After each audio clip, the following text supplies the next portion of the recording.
আসসালামু আলাইকুম। কানিজ ফাতেমা লোপা স্বাগত জানাচ্ছি এনটিভির সন্ধ্যার খবরে। গণ অধিকার পরিষদের সভাপতি নুরুল হক নূরের অবস্থা শঙ্কামুক্ত নয় বলে জানিয়েছেন চিকিৎসক। নূরের চিকিৎসায় ৬ সদস্যের মেডিকেল বোর্ড গঠন করা হয়েছে। সেনাবাহিনী নূরের উপর হামলা চালিয়েছে, এর দায় সেনাপ্রধান ও স্বরাষ্ট্র উপদেষ্টা এড়াতে পারেন না বলে মন্তব্য করে গণ অধিকার পরিষদের নেতারা স্বরাষ্ট্র উপদেষ্টার পদত্যাগ দাবি করেছেন। রিপোর্টে জানাচ্ছেন আমির আহমেদ। বিজয়নগরে আইন শৃঙ্খলা রক্ষাকারী বাহিনীর হামলায় গুরুতর আহত গণ অধিকার পরিষদের সভাপতি ও ডাকসুর সাবেক ভিপি নুরুল হক নূরের চিকিৎসায় গঠন করা হয়েছে ৬ সদস্যের মেডিকেল বোর্ড। নূর ঢাকা মেডিকেল কলেজ হাসপাতালের আইসিইউতে চিকিৎসাধীন আছেন। চিকিৎসকরা বলছেন নূরের মাথা ও নাকের জখম গুরুতর। তার জ্ঞান ফিরলেও তিনি শঙ্কামুক্ত নন। নাকের যে বোন সেটি ভেঙে গিয়েছে, সেই জন্য তাকে নেজাল প্যাক দেওয়া এবং তাকে অক্সিজেন সম্বলিত একটি আইসিইউর একটি বেডে এবং সেখানে চিকিৎসাধীন আছেন। উনি এখনো পর্যন্ত আশঙ্কা মুক্ত, কিন্তু ওনার সোডিয়াম লেভেলটা আমরা কারেকশন না করা পর্যন্ত আমরা আশঙ্কা মুক্ত একদম কনফিডেন্টলি বলতে পারছি না।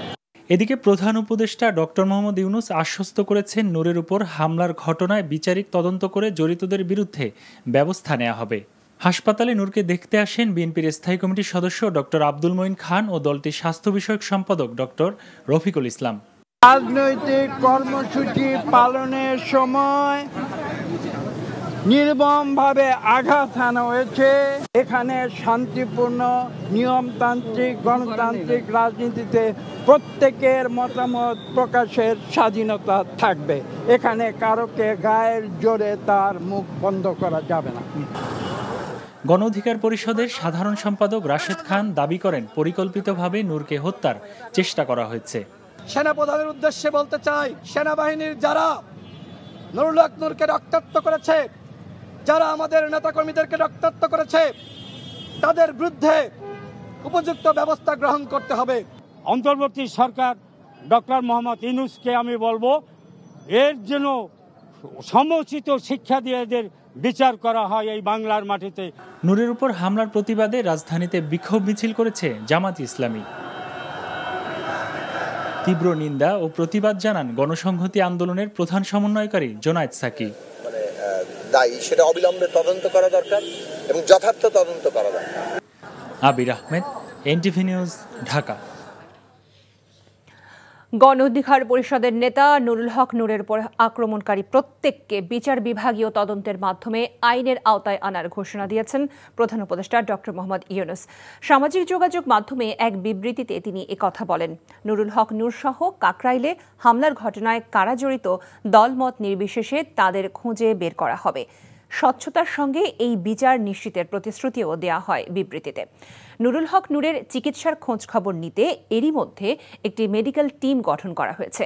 প্রয়োজনে সরকারি খরচে তাকে বিদেশে চিকিৎসার ব্যবস্থা করা হবে বলেও বিবৃতিতে জানানো হয়। বিএনপির জাতীয় স্থায়ী কমিটির সদস্য সালাউদ্দিন আহমেদ বলেছেন, দেশের নির্বাচনী আমেজ চলছে। এই মুহূর্তে কেউ নির্বাচনের বিরুদ্ধে কথা বললে জনগণ তাদের প্রত্যাখ্যান করবে। দুপুরে নেত্রকোনার মোক্তারপাড়া মাঠে জেলা বিএনপির ত্রিবার্ষিক সম্মেলনে অংশ নিয়ে তিনি এসব কথা বলেন। তিনি আরও বলেন, আওয়ামী লীগের ইতিহাস এদেশে গণতন্ত্র হত্যার ইতিহাস, আওয়ামী লীগের ইতিহাস সন্ত্রাসবাদের ইতিহাস। সুষ্ঠু গণতান্ত্রিক ধারা প্রতিষ্ঠিত হলে দেশে আর কখনো ফ্যাসিবাদের জন্ম হবে না। তিনি আরও বলেন, যে সমস্ত সংস্কার ঐক্যমত্য কমিশনের সর্বসম্মতিতে গৃহীত হয়েছে সে সমস্ত সংশোধনীগুলো কেবলমাত্র জনগণের ম্যান্ডেট প্রাপ্ত নির্বাচিত সংসদই করতে পারে।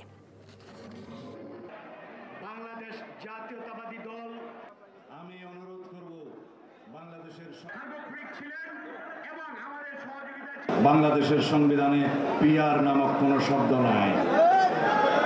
সুতরাং আমাদের জনগণকে বিভ্রান্ত না হওয়ার জন্য অনুরোধ জানাবো, বাংলাদেশের সকল মানুষকে আহ্বান জানাবো, আপনারা যে ভোটাধিকারের জন্য গণতান্ত্রিক অধিকারের জন্য দীর্ঘ 16-17 বছর রাজপথে আন্দোলন করেছেন, সেই ভোটাধিকার প্রয়োগের মধ্য দিয়েই আপনারা আপনাদের অধিকার ফিরে পাবেন।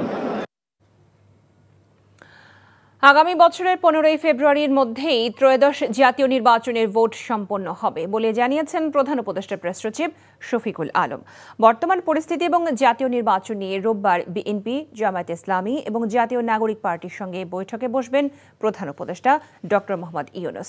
রাষ্ট্রীয় অতিথি ভবন যমুনার সামনে সংবাদ সম্মেলনে প্রেস সচিব বলেন, গণ অধিকার পরিষদের সভাপতি নুরুল হক নূরের উপর হামলার বিষয়ে বিচারিক তদন্ত কমিটি গঠিত হয়েছে। এর সঙ্গে কারা সংশ্লিষ্ট ছিল সেটি বেরিয়ে আসবে বলেও জানান তিনি। হামলাকারী লাল শার্ট পরিহিত ব্যক্তি পুলিশের কনস্টেবল বলেও নিশ্চিত করেছেন প্রেস সচিব। আগামী ফেব্রুয়ারির নির্বাচন কোনো শক্তি ষড়যন্ত্রের মাধ্যমে রুখে দিতে পারবে না বলেও মন্তব্য করেন শফিকুল আলম। সমসাময়িক পরিস্থিতি এবং নির্বাচন নিয়ে বিএনপি, জামায়াত এবং এনসিপির সঙ্গে বৈঠকের খবর দেন তিনি।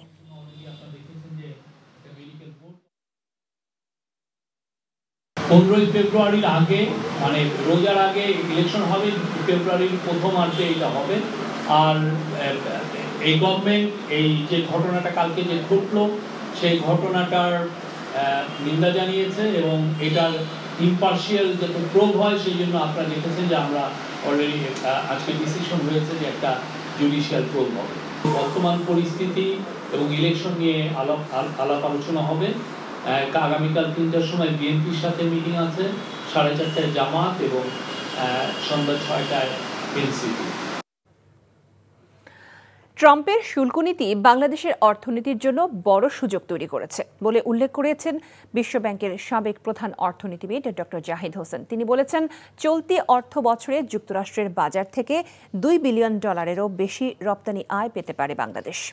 গত বছরের তুলনায় চলতি অর্থ বছরে সামষ্টিক অর্থনীতি কিছুটা স্বস্তিদায়ক হলেও বেশ কয়েকটি সূচকে অবনতি হয়েছে বলে তিনি মনে করেন।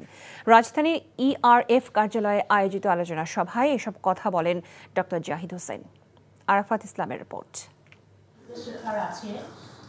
সামষ্টিক অর্থনীতির চ্যালেঞ্জ ও উত্তরণের পথ নিয়ে আয়োজিত আলোচনা সভায় মূল বক্তব্য উপস্থাপন করেন ঢাকাস্থ বিশ্বব্যাংকের সাবেক প্রধান অর্থনীতিবিদ ডক্টর জাহিদ হোসেন। এ সময় চীন ও ভারতের উপর ট্রাম্প প্রশাসনের আরোপিত শুল্ক নীতির ফলে মার্কিন বাজারে বাংলাদেশের রপ্তানি আয় বাড়ার সুযোগ হয়েছে বলে জানান তিনি। $232 কোটি মতো এক্সট্রা এক্সপোর্ট আমরা এই বছর পেতে পারি। তার মধ্যে ভারত থেকে হলো 120 থেকে 260, আর চায়না থেকে হলো 7 মিলিয়ন থেকে $25 মিলিয়ন।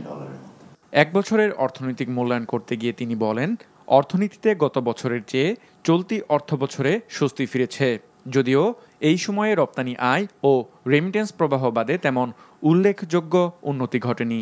সার্বিকভাবে রেমিটেন্স আর মাথাপিছু আয় আর এক্সপোর্টকে যদি আমি বাদ দিই তাহলে দেখা যায় যে অ্যাক্টিভিটির ক্ষেত্রে ইকোনমিতে তেমন উল্লেখযোগ্য কোনো উন্নতি ঘটেনি, বরং বেশ কিছু সূচকে নিম্নগামী প্রবণতাটা লক্ষণীয়।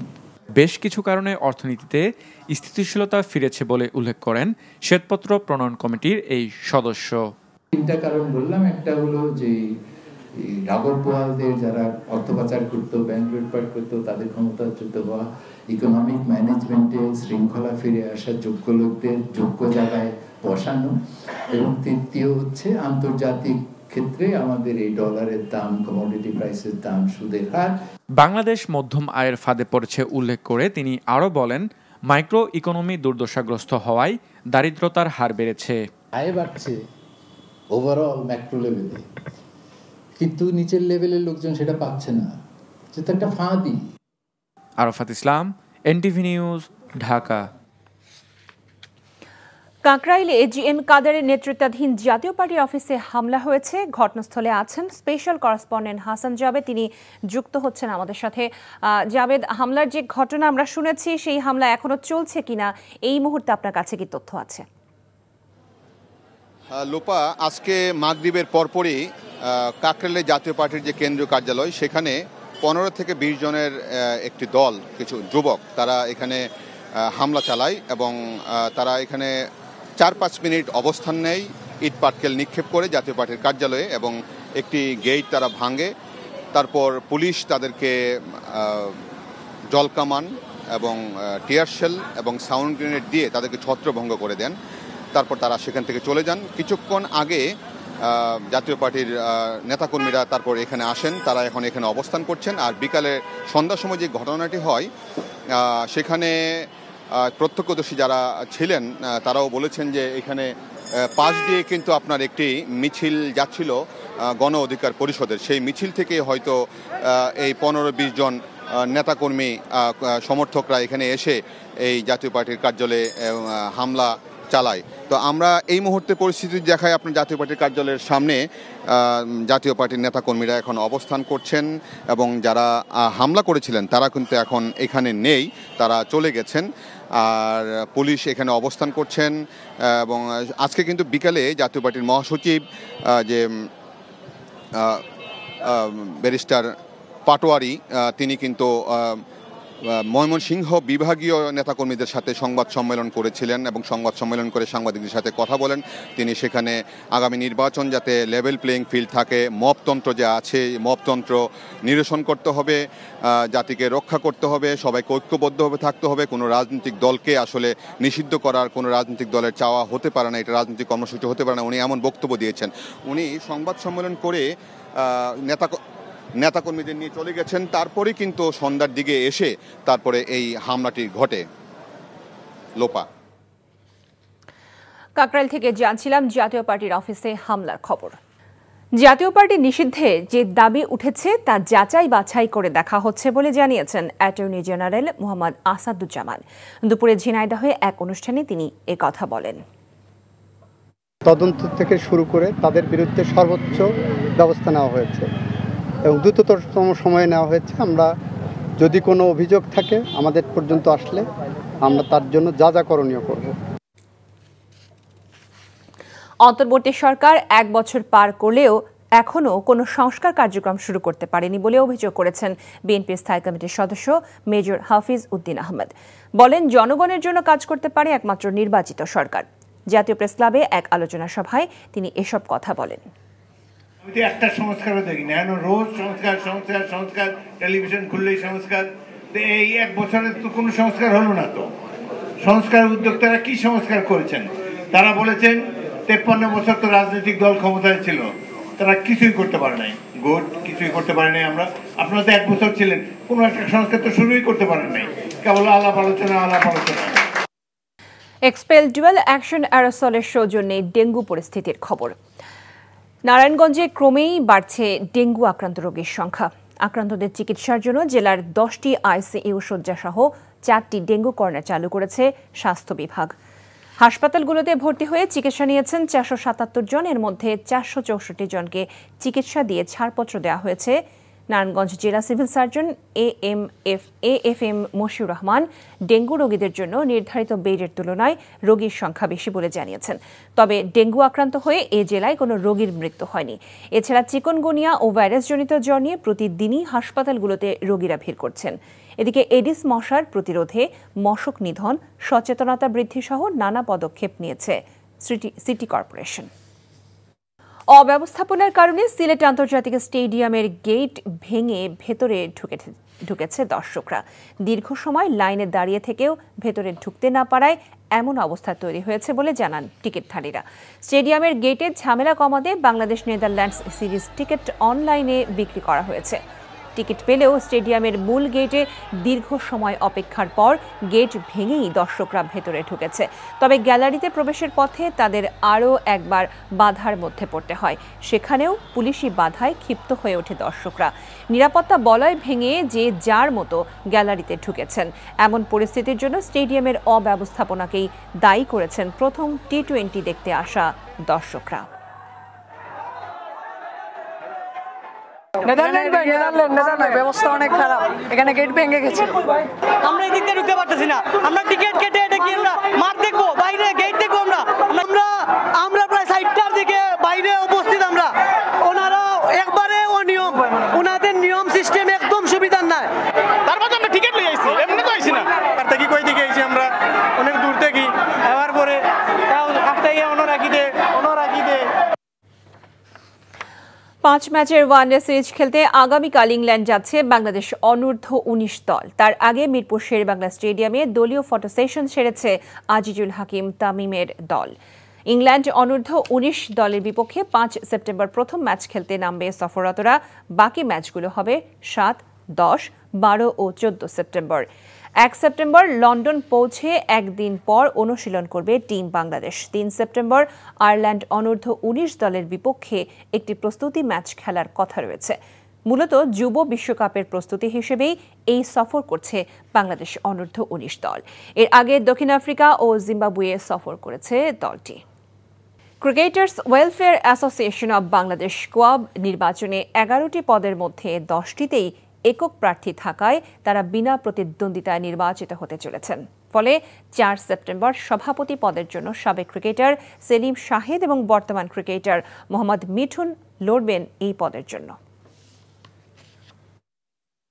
প্রেসিডেন্টের ক্যান্ডিডেটে আমাদের দুইজনের নাম এসছে, একটা হচ্ছে মোহাম্মদ মিঠুন অ্যান্ড সেলিম শাহেদ।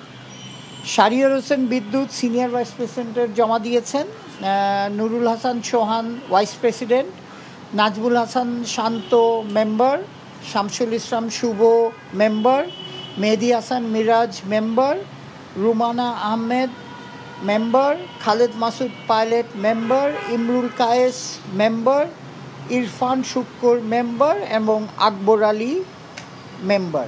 আমাদের ইলেকশন আপনার হবে হচ্ছে প্রেসিডেন্ট ইলেকশন।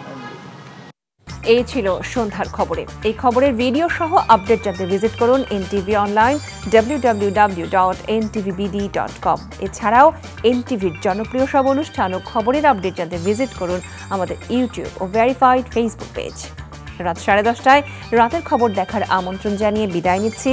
সবাইকে ধন্যবাদ এতক্ষণ সাথে থাকার জন্য।